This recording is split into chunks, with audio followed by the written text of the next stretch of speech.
Hey everyone, today we're going to be talking about a buyer's market versus a seller's market and what the difference is.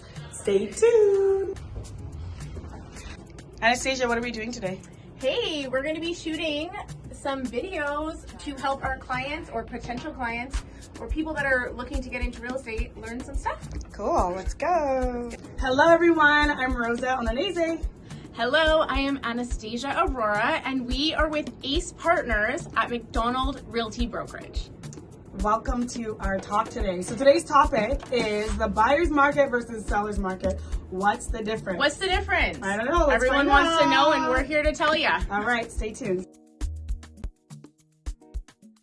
So Rosa, what is a buyer's market? Okay, so one of the simplest ways that I like to think of it is a buyer's market is when there are more homes on the market than there are people to buy. So people are able to have options. What do you think?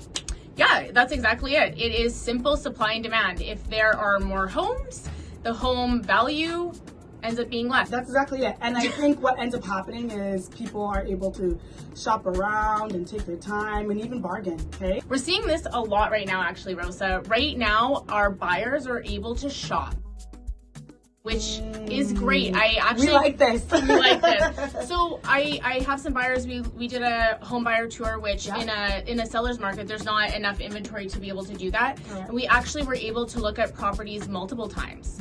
So we got to zero in. We got to look at about 4 properties, look at a couple, do the pros and cons. Take your time. Isn't this how the market should be? It should be. It should be. It's like buying a wedding dress or buying a ring or buying any valuable asset or property or luxury item. You don't want to just quickly buy sight unseen, which is what we've seen a lot in this seller's market that we've had most recently. Vancouver's notoriously a seller's notoriously a seller's market, but right now we have these little windows, and right now we're finding ourselves in a little window where the prices have adjusted because the interest rates have gone up. Therefore, we are able to negotiate the price just a little bit, but it's not a bargain. Nobody is selling at discount, I can assure you, and they're not willing to take lowball offers or anything like that, because on the selling side, they always know in Vancouver market and the Lower Mainland, it's a very strong market. So if it's not going to sell for the price that they want today, a seller will take it off. They'll just as soon as let it sit and wait it out till the price goes up. But that's exactly what it is. So the thing about Vancouver's market is this is what makes it so different than other parts of the country. Is it's such a robust market. And I so like that word. Robust? Oh, well, thank you. So that's part of the reason why people invest here. Even when we're experiencing the nation and economic depression or crash, Vancouver has held strong and has a history of holding strong. So what does that mean? Invest. Invest, buy real estate, and wait. Don't wait to buy real estate. Whenever you're timing the market, you're timing yourself out. We've talked about the buyer's market. What's a seller's market then, on the other hand? Well, a seller's market is the opposite of a buyer's market.